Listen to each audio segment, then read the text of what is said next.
কবরের বিষয় শুনে সবচেয়ে বেশি কান্নাকাটি করতেন একজন সাহাবী, তার নাম উসমান আল গনি রাদিয়াল্লাহু আনহু।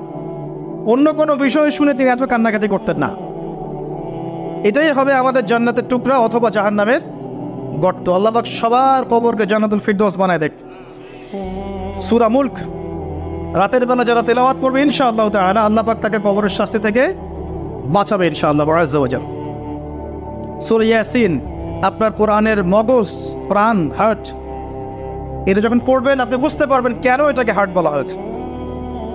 সূরা বাকারা যে ঘরে পড়া হবে সেই ঘর থেকে শয়তান পালিয়ে চলে যাবে। আমরা তো বাড়ি করলে হুজুর ডেকে আনি, তাই না? ঝাড়ফুঁক করাই, বাড়ি বন্ধ করি, তাবিজ করি, কত কি করি না? মাশাআল্লাহ, আসল কাজ করি না। একটা জায়গায় উঠেছেন, বাসায় উঠেছেন, নতুন বাসা, সূরা বাকারা তেলাওয়াত করেন। ব্যবসা স্টার্ট করেছেন, ওখানে সূরা বাকারা প্লে করেন বা তেলাওয়াত করেন। সূরা বাকারা যেখানে তেলাওয়াত হবে বরকত আসবে এবং সেখান থেকে শয়তান পালিয়ে যাবে ইনশাআল্লাহ তাআলা। অনেক ফজিলত আছে। সূরা কাফিরুন,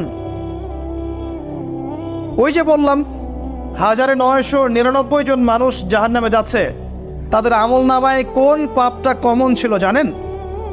তাদের আমলনামায় কোন পাপটা থাকতে পারে বেশি? শিরকের পাপ। কারণ কি জানেন? আমি বলছি, সূরা নিসার মধ্যে আল্লাহ পাক বলেছেন, ইন্নাল্লাহা লা ইয়াগফিরু আন ইউশরাকা বিহি ওয়া ইয়াগফিরু মা দুনা যালিকা লিমান ইয়াশা। আল্লাহ পাক তার সাথে শিরকের গুনাহ মাফ করেন না, এছাড়া যে কোনো পাপ আল্লাহ যাকে ইচ্ছা মাফ করতে পারেন। তার মানে যে মানুষগুলো বেশি বেশি জাহান্নামে যাচ্ছে তাদের আমলনামায় যে পাপটা থাকতে পারে কমন, সেটা হচ্ছে কি? শিরক। অন্য পাপ হলে হয়তো আল্লাহ পাক মাফ করে দিতেন, সিম্পল। এই শিরক থেকে আল্লাহ পাক আপনাকে বাঁচাবেন একটা আমলের মাধ্যমে। বলে দেব, সূরাতুল কাফিরুন প্রত্যেক রাতে আল্লাহ পাক যে কথাগুলো আমি বলছি, প্রথমে আমাকে আমল করার তৌফিক দান করুন, আমিন, এবং আপনাদের সবাইকে তৌফিক দান করুন, আমিন। সূরা কাফিরুন রাতের বেলা তেলাওয়াত করলে আল্লাহ পাক আপনাকে শিরক থেকে বাঁচিয়ে রাখবেন সব।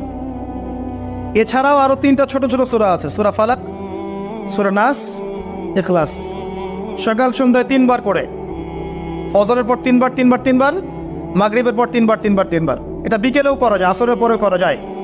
আর ঘুমানোর সময় 3 3 3 করে হাত দুটো